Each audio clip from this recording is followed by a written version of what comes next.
Hola, ¿qué tal? Muy buenas noches con todos. Bueno, en esta oportunidad, pues vamos a desarrollar el curso de estructuras de contención, de análisis y diseño de muros de contención en voladizo, muros, pantallas y alcantarillas aplicando el software de CIPE. Bueno, bueno, vamos a dar un tiempo de tolerancia para que puedan ingresar aquellos alumnos que faltan. Y bueno, sin más que decirle, pues irles diciendo, pues dentro de lo que es los módulos de diseño de estructuras del catálogo de CIPE, pues tenemos también lo que son diseño de muros pantallas, muros de hormigón, muros en ménsulas o muros en voladizo, como lo llamamos aquí en Perú, ¿no? Muros de sótanos y así como también marcos, que son lo que aquí conocemos como alcantarillas. Todo ello vamos a ir desarrollando, vamos a ir viéndolo en el transcurso de este curso, ¿no? Vamos a hablar acerca del- de los conceptos básicos que hay que tener en cuenta a la hora de diseñar una estructura de contención, ¿no? Conceptos que son importantes a la hora de empezar a diseñar una estructura de contención. Pues hoy en día tenemos diferentes tipologías de estructuras de contención y pues hay que saber, hay que tener en cuenta y saber qué principios debemos tomar en cuenta a la hora de iniciar un proceso de dimensionamiento y diseño de una estructura de esta tipología, ¿no? Bueno, me presento ante todos ustedes, mi nombre es Ángel Soriano, soy parte del staff de CIP Ingenieros, Perú, y, y bueno, estoy aquí para ayudarles, para resolver toda duda que puedan tener en el transcurso del curso. Cualquier duda, cualquier sugerencia, me la pueden hacer llegar vía correo electrónico, al correo de soporte técnico, o escribirla por medio del chat y pues yo estaré gustoso para responderles todo tipo de duda que puedan tener, ¿no? Y bueno, vamos a esperar un momento a que puedan ingresar las personas que faltan para poder empezar con el inicio del curso. Vamos a dar inicio ahora al curso de la siguiente manera, ¿no? Vamos a empezar. Bueno, he preparado en esta primera parte. Bueno, primero les quiero mostrar eh, la secuencia que vamos a tratar en este curso. Bueno, en esta primera sesión vamos a hablar acerca más que todo va a ser una parte teórica en la que vamos a hablar acerca de conceptos básicos, lo que es la teoría de empuje de tierras, las diferentes tipologías de estructuras de contención que existen hoy en día, ¿no? Si bien es cierto, en el curso no vamos a tratar las diferentes tipologías de estructuras de contención que ya existen, pues porque hay infinidad bueno, no infinidad, pero bueno, hay muchas tipologías de estructuras de contención. En especial en el curso vamos a tratar lo que son el diseño de muros pantallas, el diseño de muros en voladizo o ménsula y lo que son los marcos, ¿no? O alcantarillas, ¿no? Pero también vamos a conversar, a mencionar otras tipologías de estructuras de contención que también existen, ¿no? Que también hay. Bueno, también vamos a hablar acerca del proceso constructivo de algunas tipologías de estructuras de contención. Y bueno, básicamente eso vamos a hablar el día de hoy en esta primera sesión. Luego ya en las siguientes sesiones, pues les mostraré lo que es el entorno del programa de cálculo. Eh, pues como por aquí les había mostrado, dentro de lo que es el catálogo de estructuras, dentro de lo que es el catálogo de estructuras, pues tenemos lo que son diseño de muros pantallas, tenemos un programa para el diseño de muros pantallas, para lo que son muros de sótano, muros en ménsula o muros en voladizo, y también lo que es marcos o alcantarillas, ¿no? Todo esto luego ya lo vamos a ver de manera más general en la siguiente sesión, ¿no? Donde vamos a hablar acerca de cada uno de estos módulos y también acerca de ciertos parámetros de cálculo que el programa utiliza para realizar el diseño, obviamente, de estos tipos de elementos, ¿no? Y bueno, luego también en la siguiente sesión en las siguientes sesiones ya vamos a ver de manera más puntual cada uno de estas tipologías de estructuras de contención que estamos tratando en el curso, ¿no? Vamos a ver de manera puntual el diseño de muros pantallas, el diseño de muros en ménsula, así como también el diseño de marcos y alcantarillas, ¿no? Ya de manera puntual vamos a hablar vamos a tratar, les voy a explicar, ¿no? Ya con un ejemplo práctico, ¿no? Cómo se maneja estos módulos o estos programas que tenemos dentro de lo que es el catálogo de programas de CIP Ingenieros.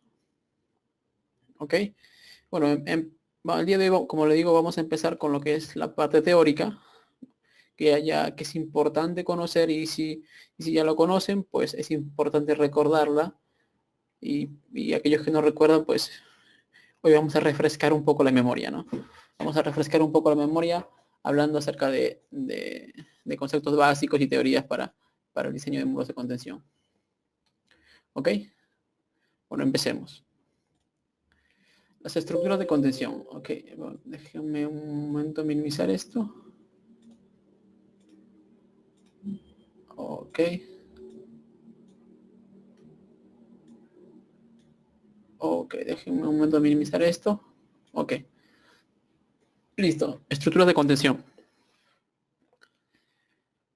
Como ya les he mencionado, el curso trata acerca del análisis, diseño de muros de contención en voladizo, muros, pantallas y alcantarillas aplicando el software de Zypper, los software que tenemos aquí en Zypper, ¿no? Bueno, ¿qué es una estructura de contención? ¿No? Como ya les había mencionado, ¿qué es una estructura de contención? Es una estructura lineal y vertical construida a modo de pared como elemento rígido para el soporte de taludes escarpados de masa de suelo, rocas en macizos fracturados o de arrumes de materiales heterogéneos, entre otras soluciones donde estructurales como tablestacas y cortes apuntalados. Es decir, en términos generales, una estructura de contención es un elemento estructural que sirve para, pues como su mismo nombre lo dice, para contener cierto material, ¿no? Cierto material, obviamente. Entonces, soportándolo obviamente haciendo uso de su propio peso, en el caso de los muros de gravedad o con ayuda de algún tipo de refuerzo, ¿no? En el caso de los muros de emboladizo que son reforzados y otra tipología de muros, ¿no? Usos, ¿no? Se les utiliza en cambios abruptos de pendiente, cortes y rellenos en carreteras, ferrocarriles, rellenos de productos mineros, muros de sótanos, alcantarillas, estribos de puentes, presas, etcétera, ¿no? Como ya sabemos, como ya conocemos, las diferentes tipologías de estructuras de contención, pues también tienen diferentes usos, ¿no? Los podemos encontrar básicamente en lo que son sótanos, en lo que son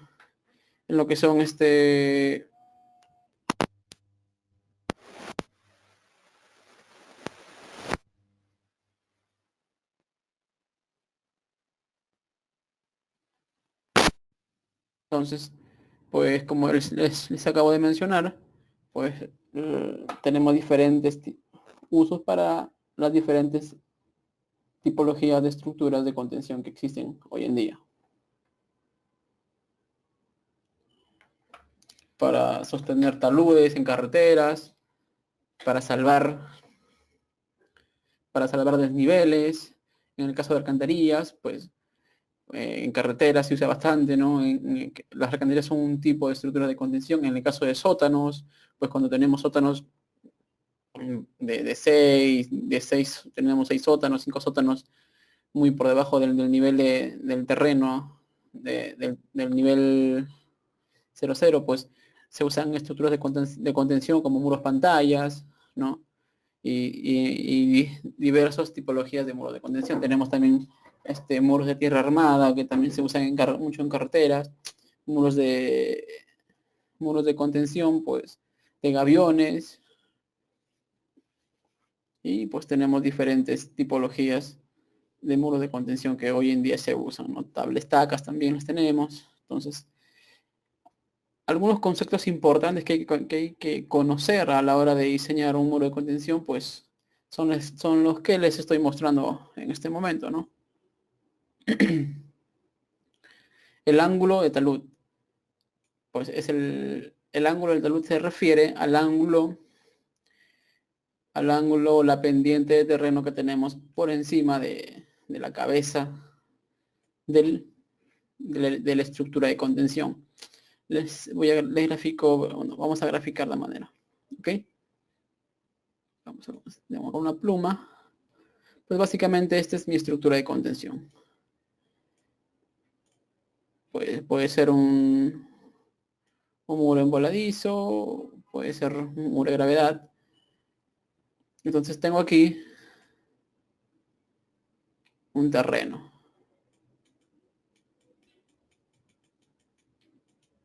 Entonces, déjenme cambiar de color. Ok. Este ángulo que forma el talud del terreno respecto a la horizontal es el ángulo beta, que es el ángulo del talud, que es importante conocerlo ya que según esto dependerá también los esfuerzos que se vayan a determinar, que se están ejerciendo sobre la pantalla del muro. ¿Ok? Entonces es importante conocer eso. Obviamente mientras tengamos un ángulo beta igual a 0 será mucho mejor, ¿no? Pero siempre hay situaciones, por ejemplo en carreteras en las que tenemos taludes importantes, los cuales debemos contener, ¿no? Entonces tenemos que conocer este ángulo de talud. La densidad aparente es la densidad del terreno. Ojo, hay que tener en cuenta, la densidad aparente es la densidad del terreno que está conteniendo este muro de contención. Déjenme cambiar de color de la pluma, un momento. Borré, bueno, voy a graficar otro muro de contención cualquiera. Ok, acá tengo un terreno. Ok. Todo esto es el terreno que está conteniendo mi muro de contención. Entonces todo este terreno ejerce un empuje. Va a ejercer un empuje sobre el muro, sobre mi muro de contención. Entonces, este terreno tiene ciertas características que yo tengo que conocerlas. Tiene características que es importante conocerlas porque depende de ello también van a depender los esfuerzos que se estén transmitiendo a la pantalla o a la pared del muro de contención. ¿Ok? Y pues la densidad aparente es una característica importante del terreno que está conteniendo este muro y que tenemos que conocerla, ¿no? Obviamente eso lo determinamos según el estudio de mecánica de suelos, que obviamente tenemos que realizar a la hora de hacer un proyecto de esta tipología. La densidad sumergida. Obviamente la densidad aparente es la densidad seca del terreno. La densidad sumergida es la densidad del terreno que estoy conteniendo que está por debajo del nivel freático. Es decir, ojo, hay que tener en cuenta también si el terreno que voy a contener o si la situación del emplazamiento o la situación donde yo estoy proyectando este muro de contención, pues hay presencia de nivel freático, ¿no? Lo cual también influirá mucho a la hora de determinar los esfuerzos o los empujes pues, que se estén ejerciendo sobre el muro.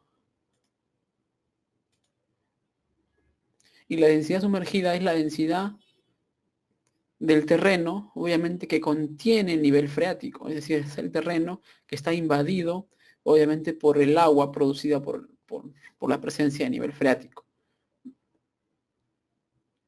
Obviamente, esto se determina de manera empírica, ¿no? Conociendo la densidad sumergida del terreno, ¿no? Y bueno, luego tenemos el ángulo de rozamiento interno, que es una característica importante también de este terreno que está conteniendo mi muro, que está conteniendo mi elemento de contención, ¿no? Es el ángulo de rozamiento que existe entre el terreno, que va a existir entre el terreno, que existe, bueno, perdón, que existe en el terreno. Es decir, es una característica propia del terreno que se está conteniendo, que es el ángulo máximo del terreno natural sin desmoronarse. Obviamente, este dato que obviamente es necesario para determinar los empujes que se ejercen sobre el muro, nos lo tiene que dar el estudio de mecánica de suelos. Es importante realizar para este tipo de proyectos, hacer un estudio de mecánica de suelos muy exhaustivo para poder determinar las características del suelo, ¿no? Del suelo o del terreno, ¿no? Pues, entonces tengo que conocer las características del terreno que voy a contener o que voy a rellenar detrás del muro. Y luego tengo el nivel freático, lo que les decía, ¿no? Por encima de dicho nivel, el relleno se considera con su densidad aparente, ¿no? Obviamente la densidad seca. O bien con la densidad del terreno parcialmente saturado, ¿no? Que es la densidad, pues, si el porcentaje de evacuación es menor del 100% y por debajo con la densidad sumergida, adicionando en el empuje hidrostático para obtener la ley de empujes. Por eso les decía que obviamente la presencia de nivel freático influirá mucho a la hora de determinar los empujes que el terreno esté ejerciendo sobre el muro que estoy diseñando. Ok, bueno, entonces pasamos al siguiente, la siguiente diapositiva. Bueno, déjeme borrar todo esto. Okay. El empuje, vamos a ver acerca de la teoría de empujes que es importante conocer en este tipo de proyectos, ¿no? Pues se presentan tres tipos de empujes. En este caso tenemos tres tipos de empuje, ¿no? Tenemos el empuje activo, el empuje pasivo y el empuje al reposo. Es importante saber, es importante entender estos conceptos a la hora de diseñar un muro, ¿no? ¿Qué tipo de empuje voy a aplicarle a un muro de contención en voladizo que estoy diseñando para contener de repente un talud de carreteras? ¿Qué tipo de empuje le voy a aplicar a un muro de sótano, ¿no? A un muro de sótano? Por ejemplo, ¿qué tipo de empuje le voy a aplicar a un estribo de un puente? ¿Qué tipo de empuje le aplico a un muro pantalla que estoy diseñando para, bueno, que te digo yo, para sostener, no sé, para salvar un desnivel? Entonces, hay que entender bien la tipología de los, perdón, el tipo de empuje que se le aplica a cierta estructura a la hora de diseñarla. ¿Ok? Entonces, primero tenemos el empuje activo, el concepto básico, ¿no? El terreno empuja al muro permitiéndose las suficientes deformaciones en la dirección del empuje para llevar al terreno a su estado de rotura. Es el caso habitual cuando se desarrolla una acción del terreno. El empuje activo se resuelve aplicando la teoría de Coulomb, los valores de la presión horizontal y vertical en un punto del trado situado a una profundidad z se calcula como lo vemos a continuación, ¿no? Tenemos la presión horizontal, la presión vertical, tenemos el peso específico del terreno que se está conteniendo, la profundidad y tenemos la componente horizontal, así como también la componente vertical del coeficiente de empuje activo. ¿Ok? Entonces, según esto se calcula, bueno, primero calculamos el coeficiente de empuje activo horizontal, ¿no? Que se calcula con esta fórmula, que ya como ya he mencionado, se calcula aplicando la teoría de Coulomb, ¿no? Donde Z obviamente es la profundidad, tenemos que saber el ángulo del paramento del muro con la horizontal, es decir, vamos a explicarle. Vamos a explicar obviamente todo esto para que quede claro.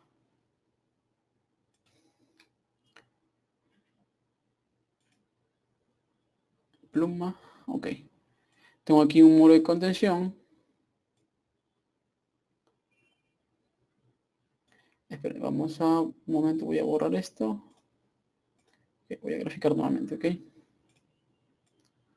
Ok. Tengo un muro de contención, así, bueno, exagerando, ¿ya? Tengo aquí un muro de contención de esta manera.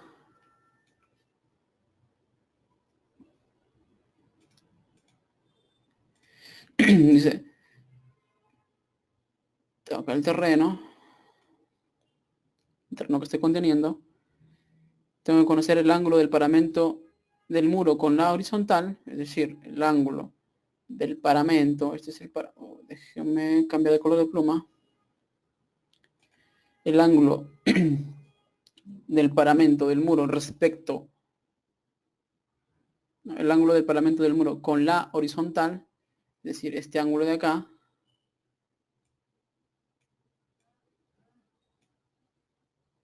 Este ángulo de acá tengo que yo conocer, este ángulo de inclinación del paramento.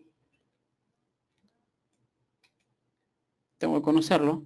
La densidad del terreno, que es una característica propia del terreno que yo voy a contener. El ángulo de rozamiento muro-terreno,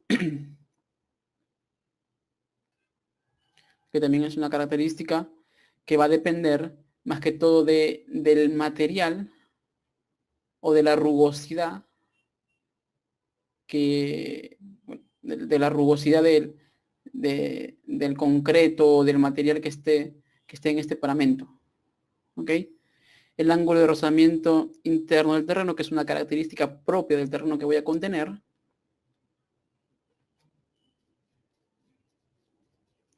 El ángulo de talud del terreno, que es lo que ya les había dicho anteriormente, que es este ángulo de acá. Y bueno, esas características son importantes y hay que conocerlas, ¿no? Vamos a ver acá el empuje activo.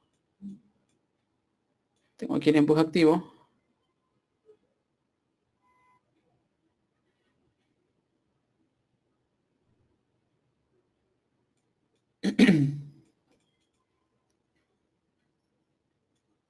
Tengo aquí el empuje activo. Bueno, entonces todas esas características es importante conocerlas para poder determinar realmente el empuje que se está ejerciendo sobre el paramento del muro. Y en el caso pues tengamos cierto material que contenga cierta cohesión, pues habría que aplicar esta fórmula de acá. Pero por lo general a veces el terreno que se coloca, a menos que se vaya a rellenar con un material propio, en el caso de carreteras, por ejemplo, cuando se construye muros de contención o estructuras de contención, siempre a veces el terreno que se va a contener siempre termina siendo, bueno, en caso me refiero cuando vas a estabilizar un talud, ¿no? Perdón, vas a estabilizar un terreno, siempre el terreno que termina conteniéndose pues es el mismo material natural, ¿no? Pero en el caso pues, que tengas que hacer un terraplén para una carretera, pues el terreno que se va a contener obviamente el material que se va a contener obviamente es un material sumamente controlado, ¿no?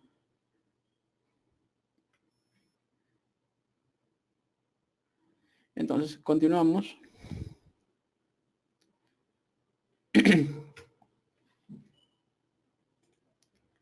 Por esto. Ok. Tengo acá el empuje pasivo. Ahora, empuje pasivo. El empuje pasivo es cuando el muro se desplaza contra el terreno, lo comprime y este reacciona. Es siempre una reacción. Su valor es mucho mayor que el empuje activo. El cálculo del empuje pasivo es similar al cálculo del empuje activo. Basta con cambiar en las fórmulas anteriores en las que ya les había mostrado el signo del ángulo de rozamiento interno del terreno y listo, ¿no? Se pueden usar y se usan las mismas fórmulas. Ojo que las fórmulas que les estoy mostrando yo son fórmulas que los programas de CIPE que vamos a usar o que vamos a ver más a detalle en la siguiente sesión son fórmulas que el programa usa, ¿no? Y ahí vamos a ver, en la siguiente sesión vamos a ver más a detalle las fórmulas que el programa aplica ya con más exactitud y más detalle. ¿Ok? Bueno, como le decía, el empuje activo es cuando el terreno es el que comprime al muro. Es decir, cuando a veces bueno, vamos a poner un ejemplo.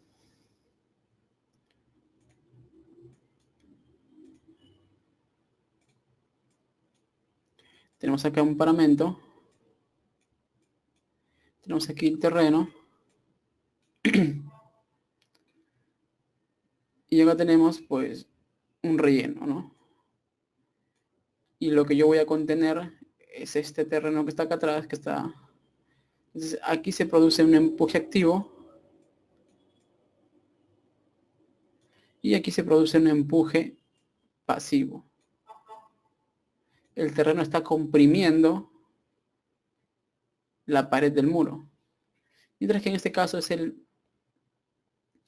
el muro el que se va a desplazar. Por medio, bueno, debido a este empuje activo que se está produciendo sobre el paramento del muro.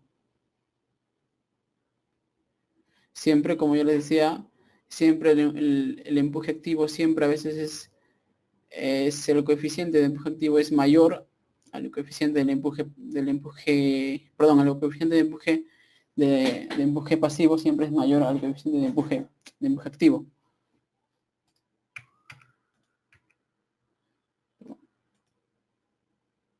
Vamos a borrar todo esto.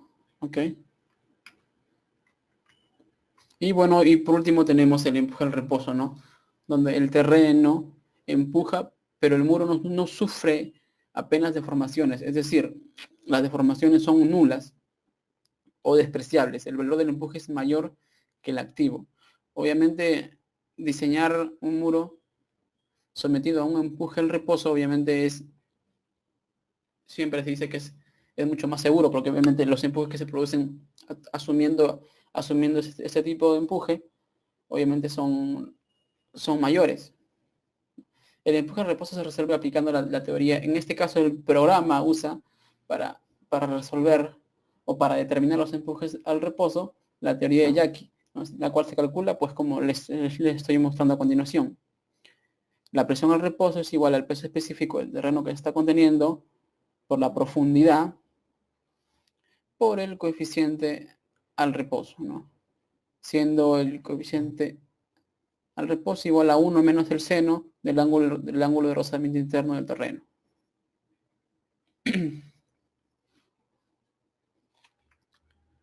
Ok, entonces continuamos. El muro, bueno, acá esta es una gráfica más explicativa, más detallada para poder entender lo que son los tipos de empuje que tenemos, ¿no? Pues la gráfica A me muestra, no, el muro está restringido contra el movimiento. La presión lateral de tierra sobre el muro a cualquier profundidad se llama presión de la tierra en reposo. Es decir, el muro impide el desplazamiento en la cabeza o en la corona del muro. Es decir, la estructura está en reposo, como su mismo nombre lo menciona, la estructura se encuentra en reposo.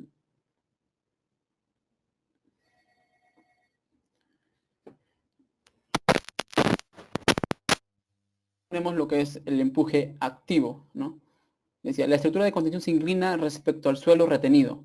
Con suficiente inclinación de la estructura de contención, ¿no?, fallará una cuña triangular de suelo detrás del muro. La presión lateral para esta condición se llama presión activa de tierra. Es decir, se permite un pequeño desplazamiento sobre la corona del muro. El terreno, la presión, ¿no?, o el empuje que está ejerciendo el terreno sobre el paramento del muro hace que se produzca un ligero desplazamiento, o se permite un ligero desplazamiento sobre la corona del muro.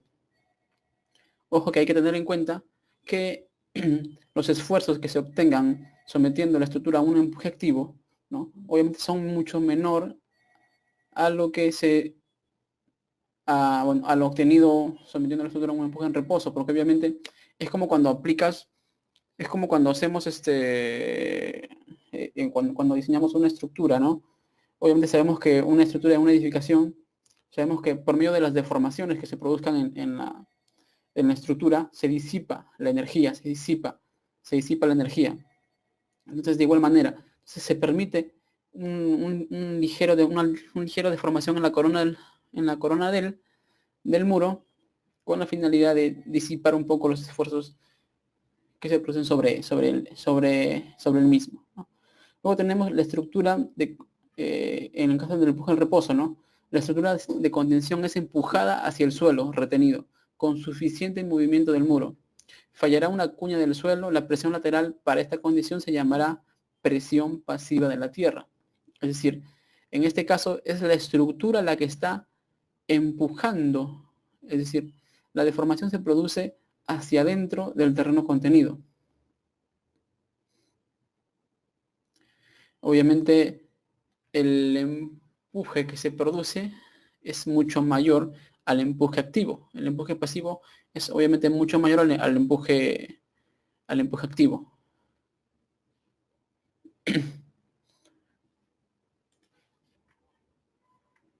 Okay. Tenemos tipologías de estructuras de contención, ¿no? Ahora vamos a ver algunas tipologías de estructuras de contención, ¿no? En este caso, pues, tenemos el muro de gravedad. El muro de gravedad, que es una tipología de muro, pues que, pues como su mismo nombre lo dice, es una estructura de contención que actúa obviamente con su propio peso, es decir, el terreno que está conteniendo, esta estructura, pues simplemente es contenido utilizando la gravedad y el peso propio de la estructura. Ojo que en este tipo de estructuras lo que hay que verificar es obviamente la estabilidad, así como también el deslizamiento del mismo muro, ¿no? Y obviamente también verificar que la estructura, pues que las tracciones que estén produciendo el empuje del terreno sobre el muro, ¿no? En la parte del talón, obviamente no sean demasiado como para que no requiera ningún tipo de refuerzo, porque obviamente esta tipología de muros, por eso se llaman muros de gravedad, porque no requieren ningún tipo de refuerzo de acero, simplemente basta con el propio peso del muro para sostener el terreno detrás de él. Entonces hay que verificar también que las tracciones que se produzcan detrás o en el talón del muro, pues no sean demasiadas como para que requieran algún tipo de refuerzo estructural. Un momento, creo que me perdí.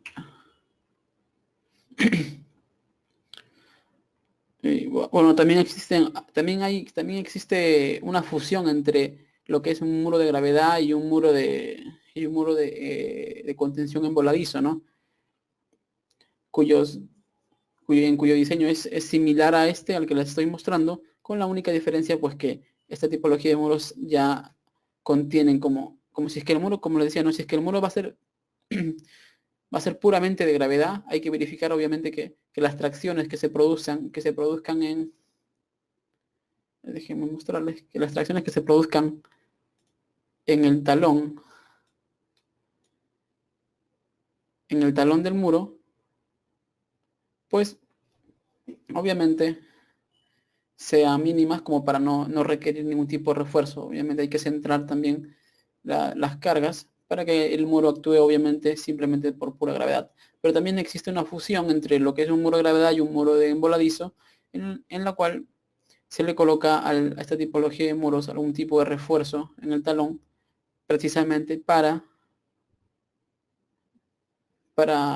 reforzar el muro ante esas tracciones que se puedan producir en el talón.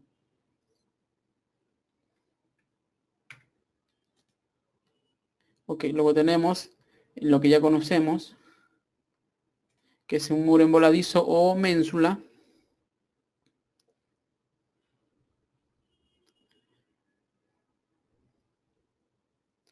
Tenemos un muro envoladizo o ménsula.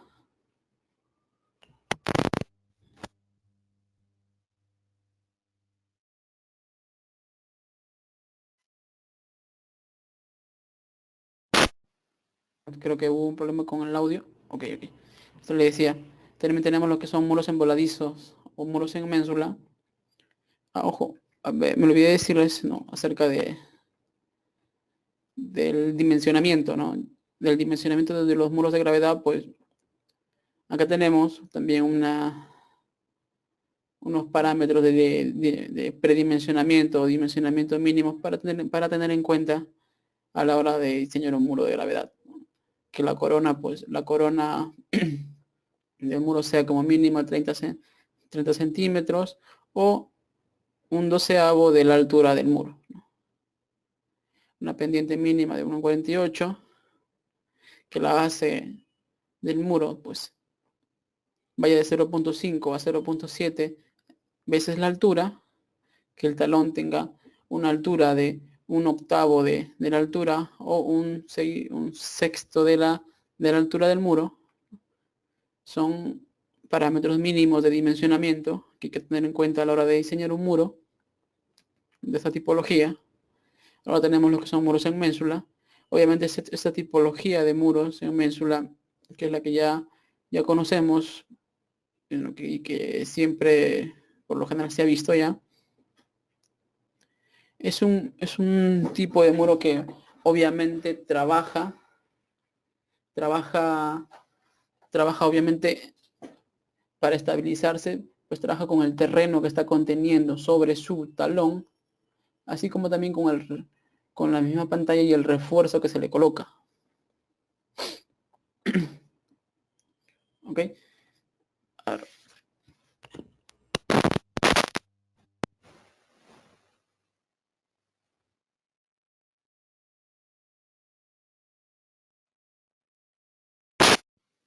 Yo creo que tengo problemas con el audio. Ok. Ok, listo. Ok, como les decía, esta tipología de muros ya es bastante conocida, ¿no? Ya tenemos algunos parámetros para el dimensionamiento de esta tipología de muros. La base tiene que ser de 0,4 a 0,77 veces la altura del muro. El peralte de la zapata o de la base del muro pues puede ser de un doceavo a un décimo de la altura del muro. La puntera, un tercio de la base. La profundidad de desplante obviamente dependerá mucho de lo que es el estudio de mecánica de suelos y del volumen también que se desea contener sobre la parte delantera del muro. Mínimamente se coloca en la corona un espesor de 20 centímetros.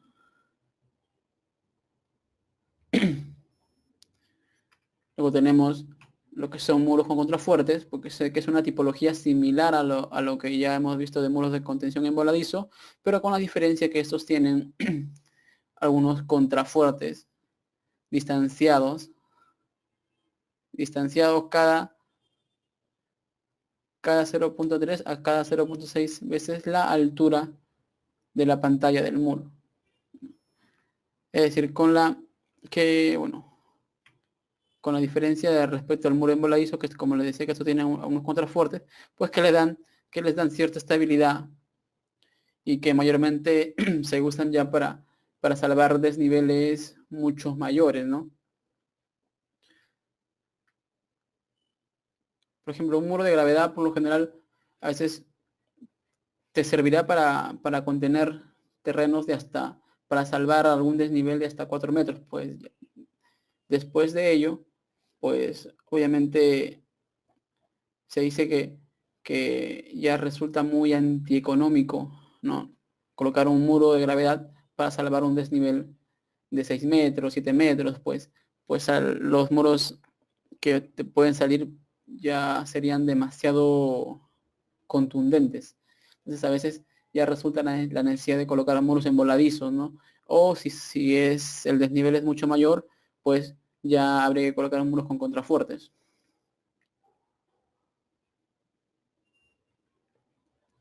Luego tenemos lo que son los muros pantallas, que se colocan por lo general en edificios con sótanos, con un sótano, 2 sótanos, 3 sótanos,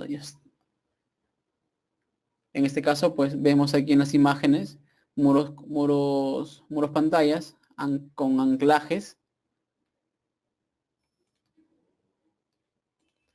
Tenemos muros pantallas con anclajes anclados. Que esos anclajes pueden ser activos o pasivos.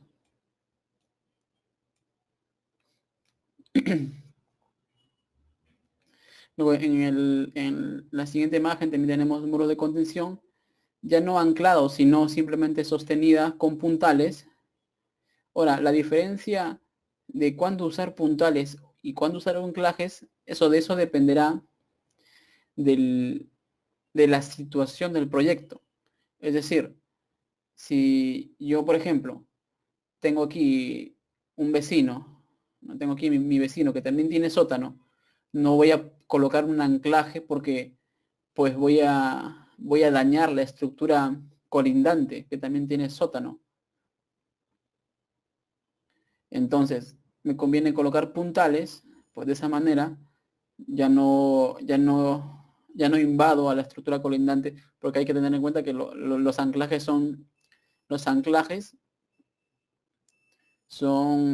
como tensores que penetran el terreno para darle estabilidad al muro pantalla. Entonces, entonces en este caso no se podría colocar esta tipología de anclajes, puesto que tenemos estructuras colindantes que se pueden ver afectadas con la colocación de anclajes. Entonces, simplemente se opta a veces por colocar simplemente puntales, los cuales están distribuidos cada cierta distancia, para de esa manera darle estabilidad al muro pantalla. Entonces, si no tenemos ningún sótano colindante o una estructura colindante que pueda verse afectada, pues podemos optar por la utilización de anclajes. Entonces, como le digo, el hecho de usar anclajes o el hecho de usar puntales para sostener el muro dependerá de la situación del proyecto. Luego tenemos los muros de tierra armada, que simplemente son placas de concreto que a la vez tienen tensores. Tenemos, bueno, acá yo he colocado dos tipologías de muros de tierra armada. Tenemos esta tipología, las cuales son placas de concreto, las cuales están arriostradas por un tensor que bien puede ser de acero, y la cual con el peso que ejerce este terreno que está conteniendo y la fricción que ejerce este tensor con el terreno,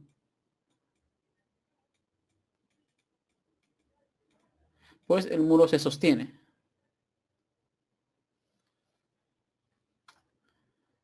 Y acá tengo otra tipología, pues que es con geotextiles. Es el mismo principio, pero aplicando geotextiles. Tengo el material de relleno, que obviamente tiene que ser un material, obviamente este material de relleno tiene que ser un material granulado, no puede ser un material cohesivo, hay que tener en cuenta, porque mientras más fricción ejerza sobre estos tensores,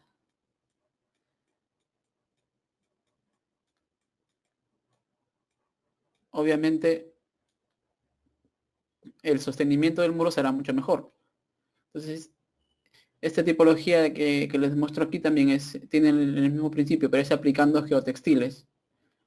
Tenemos aquí el terreno, el material de relleno, obviamente tiene que ser compactado,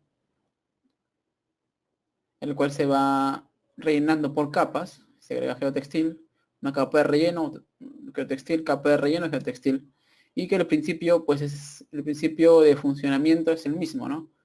Con el mismo peso del material de relleno y la fricción que se genera entre el relleno y el geotextil, pues se sostiene el muro.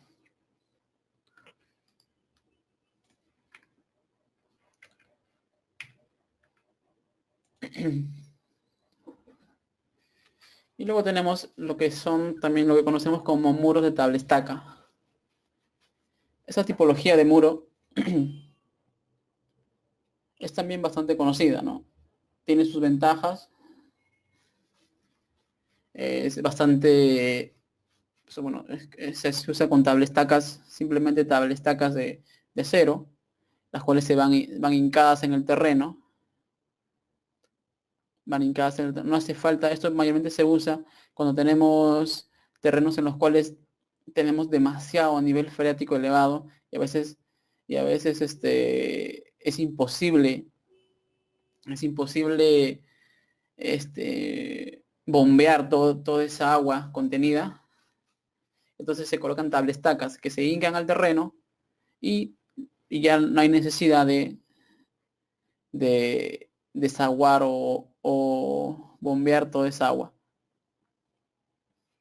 Se coloca tablestacas en todo el perímetro. Es decir, vamos a ejemplo.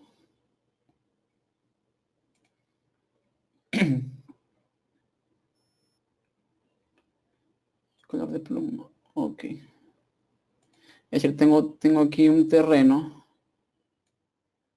que lo he excavado para un sótano.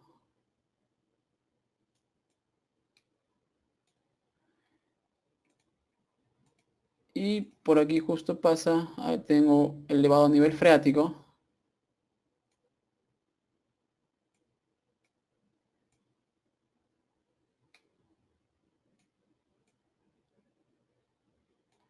Entonces, a veces tenemos situaciones de terrenos en los cuales se presentan un elevado nivel freático. Entonces, a veces desaguar toda esta agua contenida para luego colocar unos pantallas de concreto armado, ¿no? Resulta a veces un poco complicado. Entonces, a veces se opta por una solución mucho más práctica, la cual es usar tablestacas de acero. Entonces se colocan simplemente, se hincan al terreno a una profundidad considerable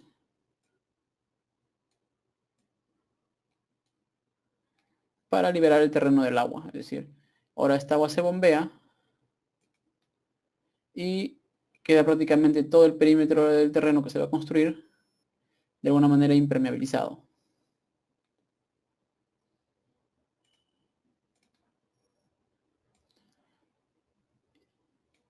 Y quedaría así el flujo del agua, ¿no?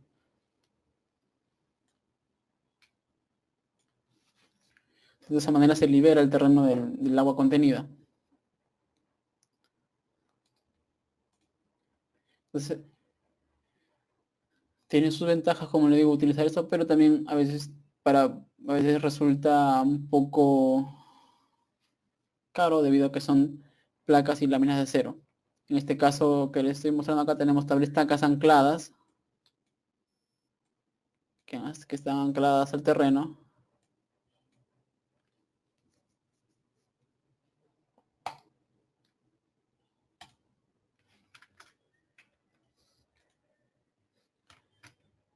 Ok, seguimos.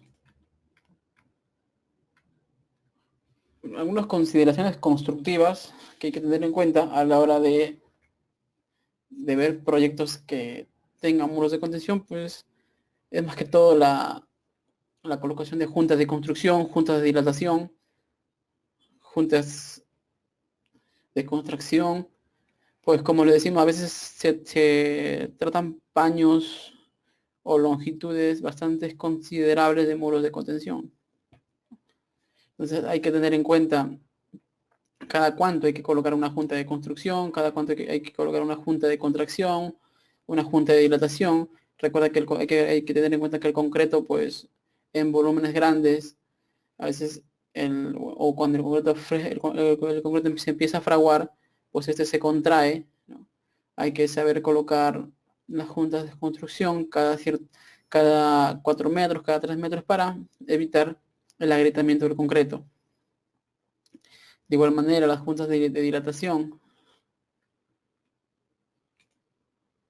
el drenaje, que es un punto importante a tener en cuenta, al menos que si es que no se va a colocar drenaje en el muro, entonces hay que tener en cuenta la situación a la hora del diseño, hay que tener en cuenta todos los empujes que se puedan producir sobre el muro cuando éste esté completamente relleno o esté completamente sumergido. El terreno está completamente sumergido.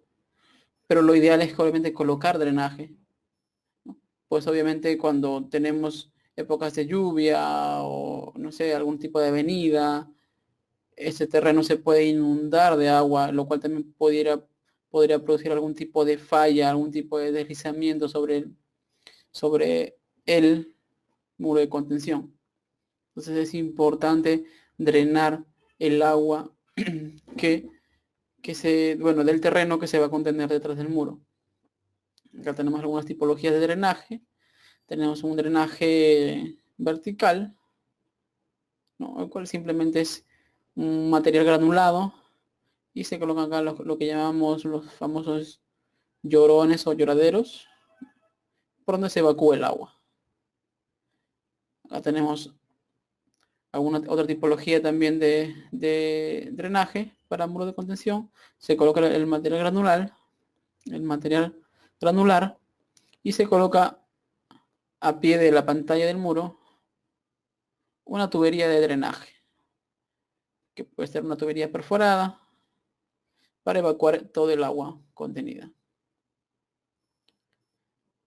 Entonces tenemos otra tipología de drenaje que simplemente es una capa colocada de manera inclinada, ¿no?, sobre el terreno, la cual obviamente tiene que ser una capa completamente granulada.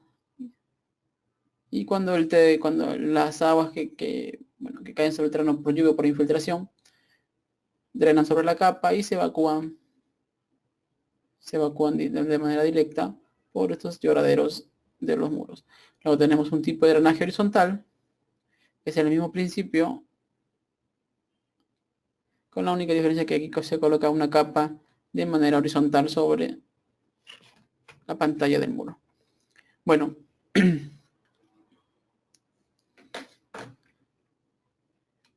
esta primera parte ha sido más que todo para ver los conceptos básicos que hay que tener en cuenta a la hora de diseñar un muro. Ahora quiero que veamos algo importante.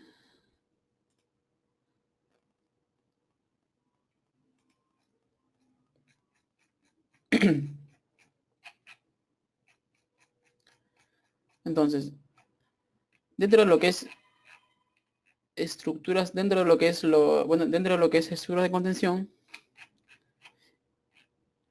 CIP Ingenieros, hemos desarrollado una especie de manual donde se puede ver los cálculos que el programa realiza para el diseño de los muros de contención, de los muros de pantalla, de las alcantarillas y todo eso. Tenemos aquí los parámetros que caracterizan a un terreno son los siguientes. Bueno, lo que ya habíamos visto: el ángulo de talud, la densidad aparente, la densidad sumergida, el ángulo de rozamiento interno, la evacuación por drenaje solo en muros en ménsulas y sótanos. Esto es importante y hay que tener en cuenta.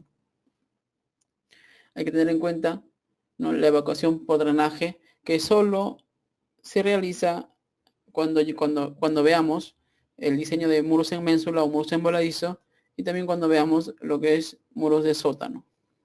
¿Ok? Porque para muros pantallas no se realiza la evacuación por drenaje, ya que no vas a colocar, cuando tenemos muros pantallas colindantes con una vivienda o con una edificación colindante, realizar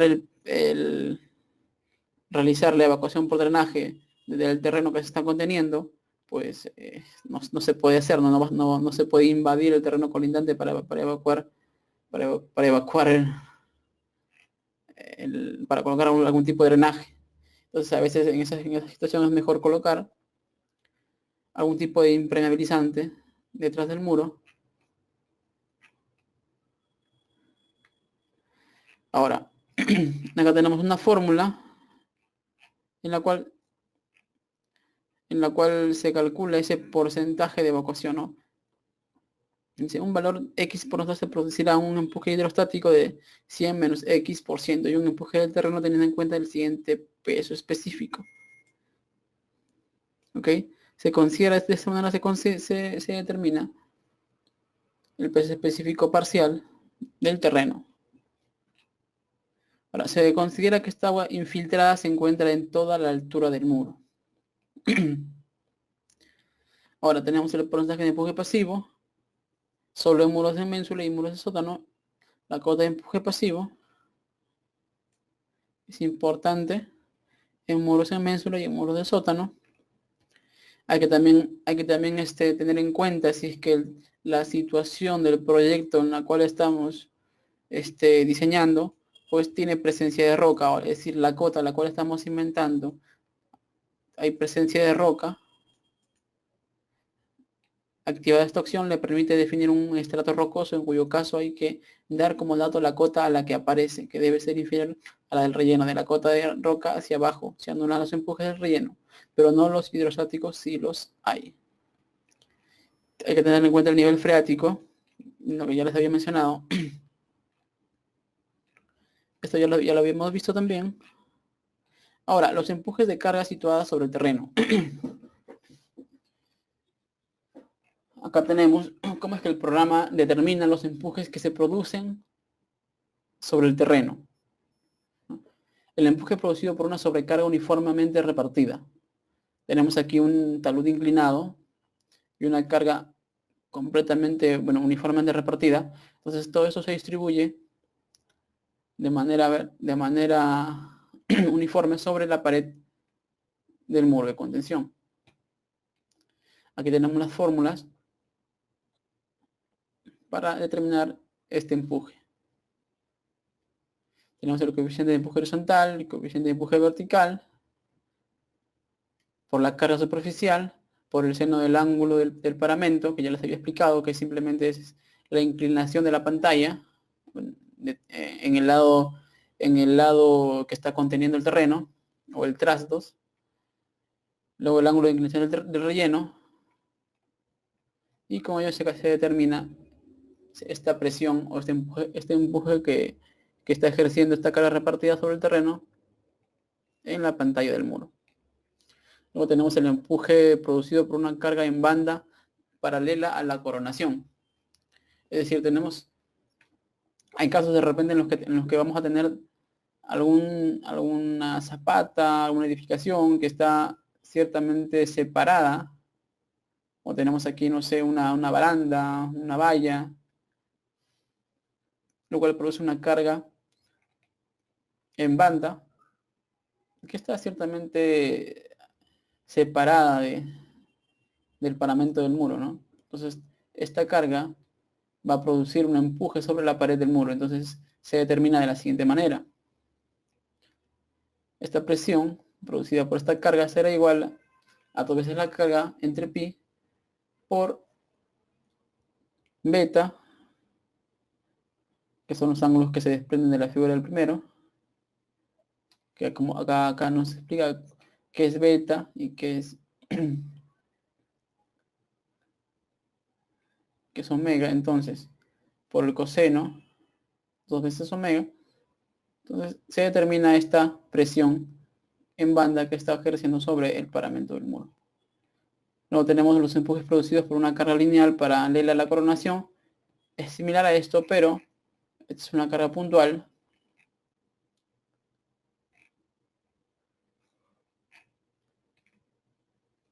Luego tenemos los empujes producidos por una carga puntual o concentrada en áreas reducidas. Es lo mismo. Acá tenemos las fórmulas que el programa aplica para determinar ese tipo de empujes. Y luego también tenemos lo que es empujes de carga en coronación de muro. Luego tenemos el empuje dinámico, que obviamente es el empuje de terreno ante cargas sísmicas. La acción sísmica hace que el empuje sobre los muros aumente transitoriamente. El empuje activo o condiciones sísmicas es mayor que el correspondiente a la situación estática. De forma similar, el empuje pasivo que puede transmitir el muro contra el terreno puede reducirse notablemente durante los sismos. Los empujes pasivos en condiciones sísmicas es menor que el correspondiente a la situación estática. Para la evaluación de los empujes se ha empleado el método pseudoestático, con los coeficientes de empuje dinámicos basados en las ecuaciones de Mononove o Cabe, ¿no? Las fórmulas de Mononove y Cabe, que ya son bastante conocidas. Tenemos el cálculo del empuje activo. El coeficiente de empuje activo en condiciones dinámicas es el siguiente. Sería igual al coseno del ángulo de paramento del muro con la vertical, más el ángulo definido por las expresiones siguientes, ¿no? Teta que se determina de la siguiente manera. En la cotangente de la aceleración horizontal entre la aceleración de la gravedad menos la aceleración vertical del suelo.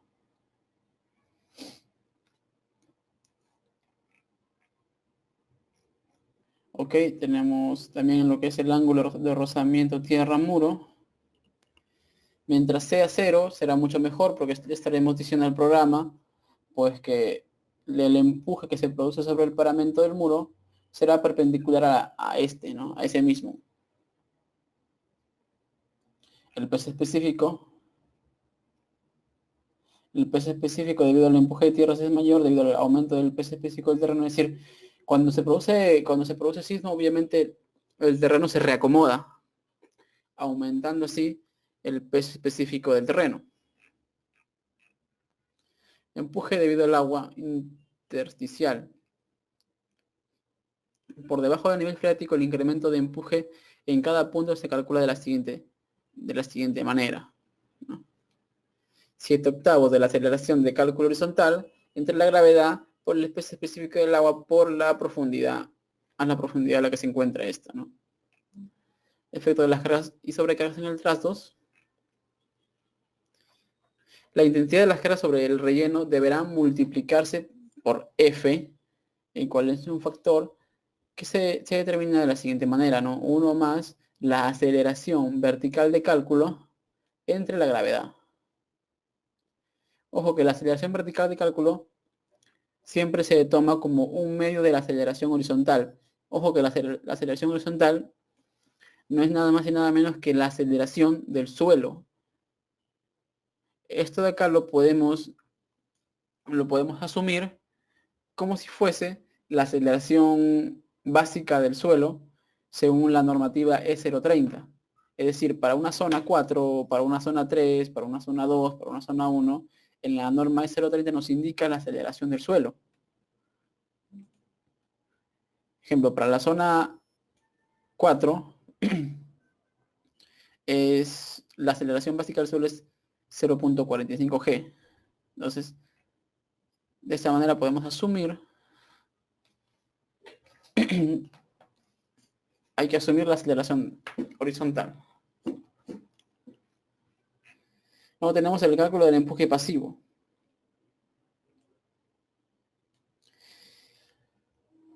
Que es lo mismo, el cual se disminuye obviamente debido a la carga sísmica que se está aplicando. Y de igual manera el peso específico, ¿no? Esas son las fórmulas que el programa realiza o el programa asume a la hora de diseñar, a la hora de determinar los esfuerzos, a la hora de determinar los empujes que están actuando sobre el muro. Luego, hay que tener en cuenta también que a la hora de diseñar un muro, siempre hay que verificar la estabilidad del muro. Hay 4 cosas que tenemos que verificar, ¿no? Hay 4 cosas que hay que verificar a la hora de diseñar un muro. Hay que... Un momento, por favor.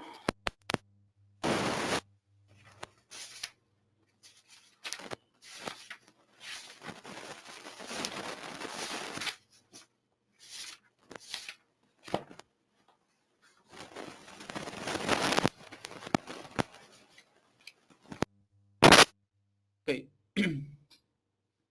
Entonces, a la hora de diseñar o dimensionar un muro, hay que también tener en cuenta los tipos de falla y las verificaciones que hay que hacer. hay que determinar la estabilidad del muro, ¿no? Hay que ver si el muro es estable ante el deslizamiento, ante el volteo, ¿no? También determinar las presiones excesivas que puedan estar ejerciéndose sobre el terreno, así como también la falla generalizada, lo cual ya es un estudio más exhaustivo, ¿no? ver la superficie de falla, pero básicamente es determinar la estabilidad del muro al volteo, al deslizamiento y también determinar las presiones excesivas sobre el terreno. Como ya les había mostrado en la diapositiva, vamos a ver acá. ¿Dónde está? Un momento, déjenme ubicarlo. Aquí está. Hay que tener el factor de seguridad al volteo, así como el factor de seguridad al vuelco, ¿no? Que esto nos indica la normativa 050 también. Vamos a ubicar la normativa 050, que nos indica los factores de seguridad al volteo y al deslizamiento que debemos asumir o que debemos determinar a la hora de hacer las verificaciones de la estabilidad del muro.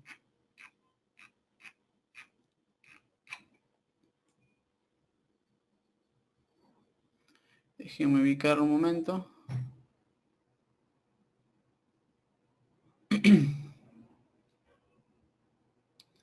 El asentamiento tolerable.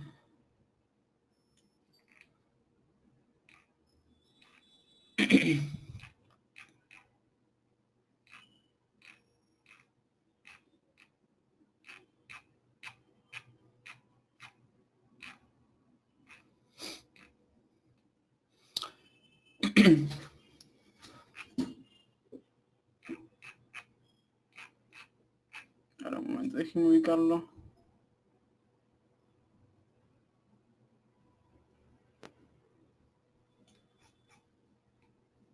Aquí está.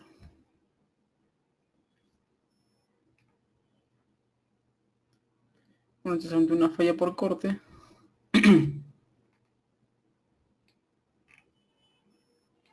Por ejemplo.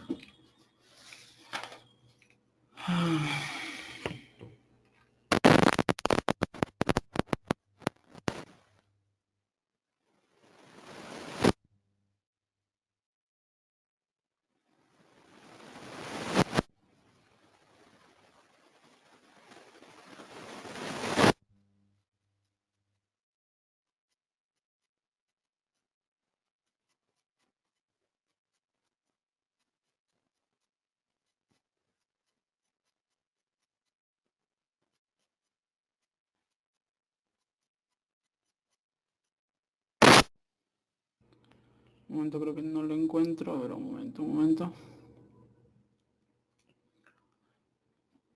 Vamos a buscarlo así mejor.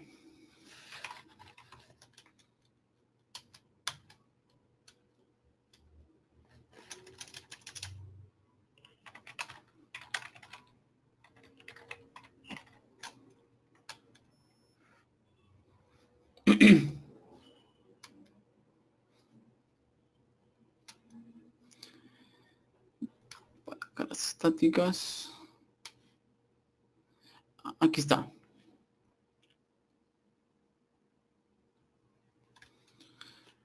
Aquí está, ¿no? El factor de seguridad mínimo de taludes en consideraciones estáticas debe ser de 1.5 y en condiciones sísmicas de 1.25.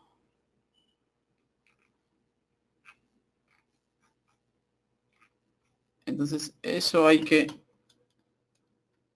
tener en cuenta.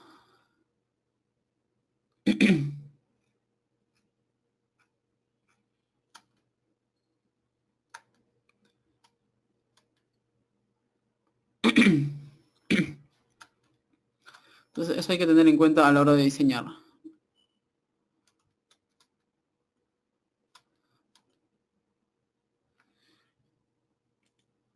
¿Ok? Entonces, también hay que también determinar la presión mínima admisible sobre el terreno. No se permite que esfuerzos de tracción en la superficie de contacto, o sea que no hay que permitir que los esfuerzos de tracción sobre el terreno de contacto pues sean mucho mayores a la presión admisible, que la presión máxima no pueda exceder el valor admisible determinando mediante un estudio de suelos, para evitar la inclinación del muro por asentamiento diferenciales de la cimentación, hay que, bueno, es deseable que la resultante de las presiones en el suelo actúe en el núcleo central de la superficie resistente, ¿no? Si se cimienta en un suelo muy duro o roca, pues se puede permitir salir del núcleo central. Aunque se considera prudente que la excentricidad no exceda 2 veces la dimensión paralela de la zapata.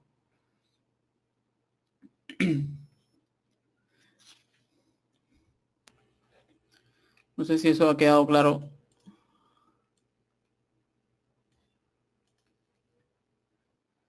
Ahora vamos a ver lo que es acerca de lo que es muros pantallas, ¿no?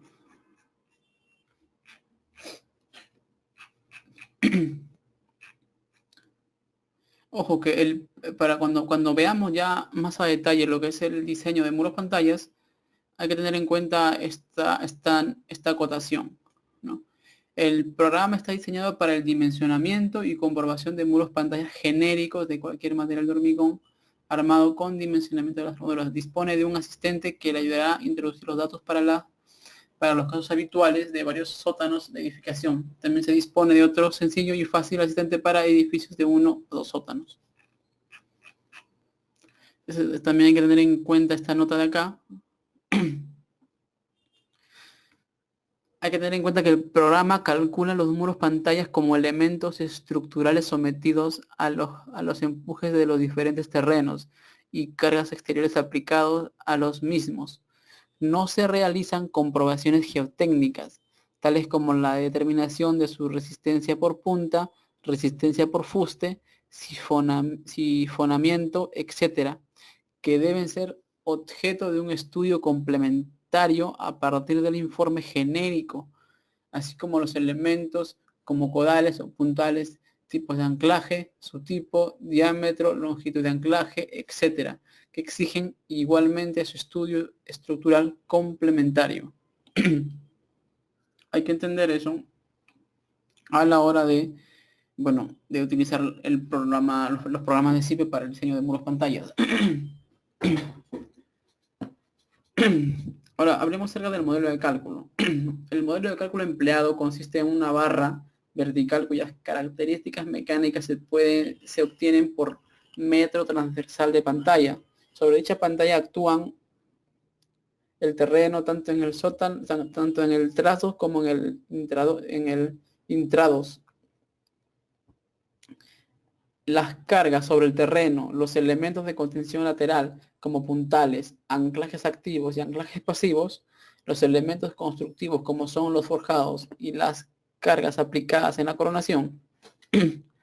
La introducción de elementos de contención como puntales, anclajes activos y anclajes pasivos introducen condiciones de contorno a la pantalla que se materializan a través de muelles de rigidez igual a la rigidez axial del terreno.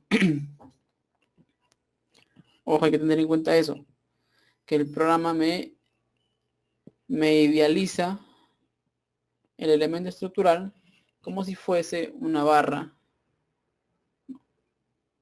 cuyas características mecánicas pues, se obtienen a través del ancho que se le vaya a introducir. Los empujes que sobre la pantalla se realizan del terreno dependen de los desplazamientos de esta. Para tener en cuenta esta interacción se utilizan unos diagramas de comportamiento del terreno como el representado en la figura. Este tipo de diagrama lo vamos a ver cuando entremos ya a detalle más en la utilización del software, y podremos también, pues, les explicaré cómo es que se entiende este diagrama. El programa también nos muestra un diagrama del comportamiento del suelo que se está analizando y a la vez también cómo es que el muro va desarrollando su resistencia por medio de esa gráfica.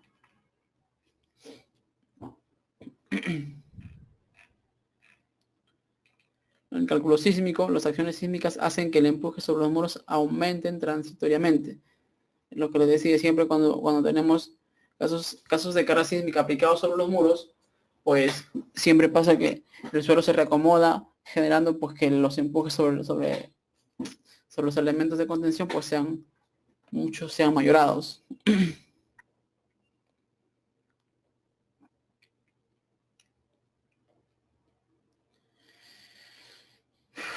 La comprobación de estabilidad pantallas, también es importante comprobar la estabilidad del muro.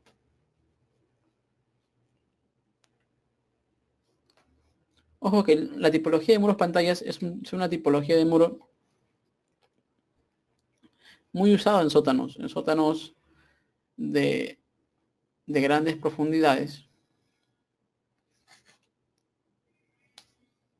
Un momento, por favor.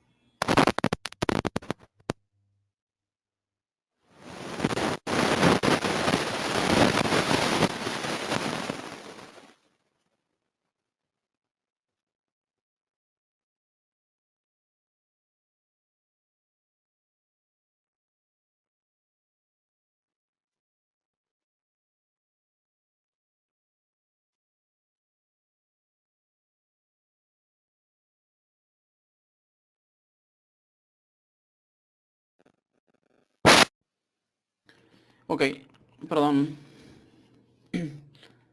Les decía, las comprobaciones de estabilidad que el programa también realiza sobre los muros pantallas, ¿no? Estamos hablando sobre eso.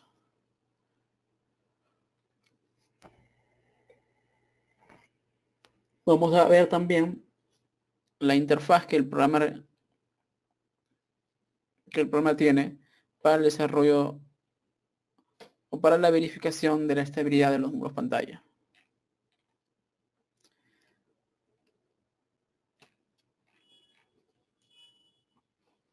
Comprobación de la estabilidad global. El programa puede analizar la estabilidad global mediante la obtención del círculo de deslizamiento pésimo. Se puede consultar en pantalla en la fase que se está visualizando mediante la opción de círculo de deslizamiento pésimo del menú de fase.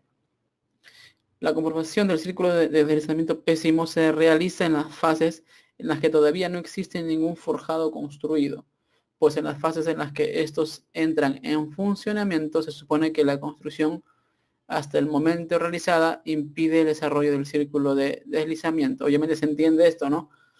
Que este círculo de deslizamiento se realiza o se evalúa cuando la pantalla se está ejecutando, porque cuando ya se construyen los forjados, estos impiden que se desarrolle este círculo de deslizamiento sobre la pantalla.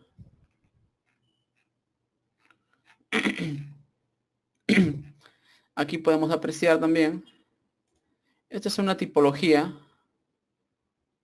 de muro pantalla.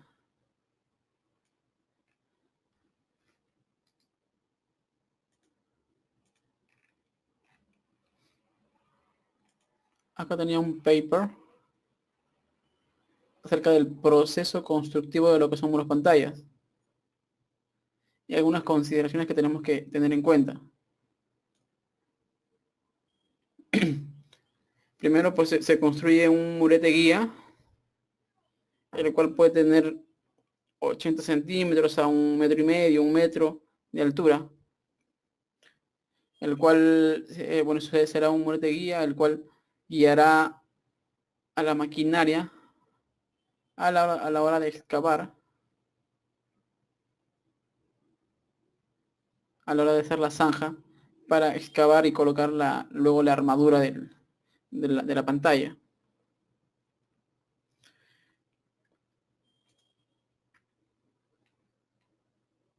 Luego tenemos, ¿no?, la cuchara bivalva, que es un tipo de cuchara que se utiliza para excavar, para hacer las excavaciones para esta tipología de muros. ¿Cuál es la función de este murete guía? Guiar el útil de excavación, guiar el ancho útil, guiar a la cuchara, evitar la caída de terreno la zona superior, es decir, evitar que este terreno se desmorone y obviamente la excavación no sea completamente homogénea. Facilitar el lodo bentonítico. El lodo bentonítico es un tipo de lodo que se agrega o que se usa durante la construcción de este tipo de, de elementos estructurales como son los muros pantallas, para que se mantenga aproximadamente al nivel de la superficie de trabajo, haciendo que la presión del lodo sea superior que la del posible nivel freático y permitiendo con ello que el lodo actúe correctamente sobre las paredes de la zanja.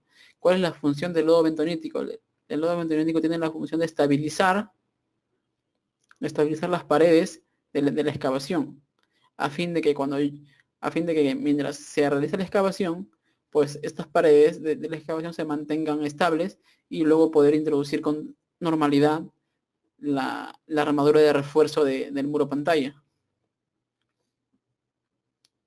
Ahora, ¿cuál es la función también de este murete guía? Servir de soporte a la armadura de refuerzo, es decir, cuando se coloque la armadura de refuerzo, esto de acá servirá de un tipo de soporte o también de guía para colocar la armadura de refuerzo. Esta es la maquinaria que se usa para hacer la excavación y también para colocar la armadura de refuerzo. Aquí vemos, perdón, aquí vemos cómo es que se dejan, cómo es que se deja este empalme aquí entre uno y otra placa de muro pantalla para que se puedan adherir. Entonces el lodo bentonítico es el que se coloca en las paredes del terreno para mantenerlo estable. Aquí vemos la armadura desarrollada ya, la cual se levanta y se introduce en la zanja que se ha excavado.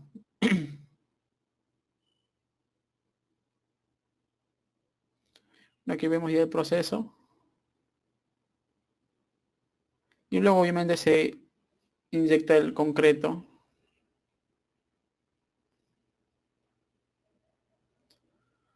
Aquí ya vemos que se extrae la ventanita de la zanja, de las paredes de la zanja.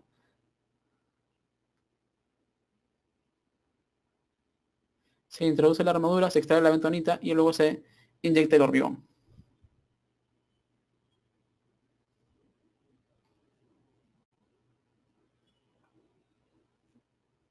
Todo este detallado de la armadura también el programa lo realiza. Entonces, bueno, en este caso tenemos muros pantallas con anclajes y acá muros pantallas con puntales, que ya les había explicado que el uso de los puntales o el uso de los anclajes dependerá de la situación del proyecto que estemos realizando.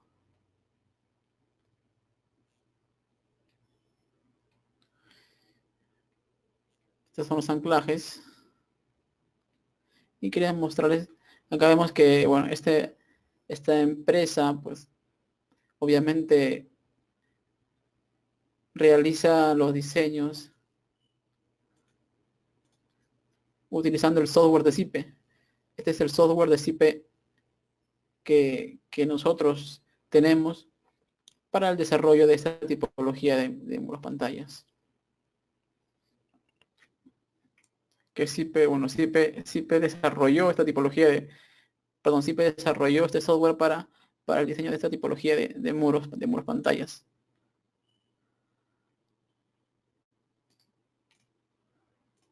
Entonces, como les decía, eso, la clase de hoy más que todo ha sido teórica para poder ver, para poder recordar y refrescar nuestra memoria de los conceptos básicos que hay que tener en cuenta a la hora de diseñar un muro pantalla, un muro de contención en voladizo, un muro de gravedad, ver la estabilidad, tener en cuenta el tipo de empuje que hay que tomar en cuenta a la hora de diseñar un muro. No es lo mismo diseñar un muro de sótano que un muro en voladizo que va a contener un terraplén o un talud. Uno se diseña asumiendo un empuje activo, el otro se diseña asumiendo un empuje al reposo. Eso hay que tener en cuenta. Entonces, es importante, bueno, es importante recordar todo eso. Y bueno, cualquier pregunta que me hagan, estaré gustoso de responderles. Y ya en la siguiente sesión vamos ya a entrar más a detalle al uso de los software de estructuras de contención que tiene aquí el catálogo de CIP Ingenieros. Y vamos a hablar también, les voy a mostrar también una hoja de cálculo que he desarrollado, utilizando también las fórmulas que tiene obviamente el programa. Y también lo vamos a desarrollar juntos para que también puedan ver pues que el programa es muy potente para lo que respecta al diseño de estructuras de contención. Bueno, espero les haya servido bastante todo esto. Y yo igual les voy a estar enviando esta información para que lo puedan ver. Los papers que también que tenemos aquí también se los voy a estar enviando.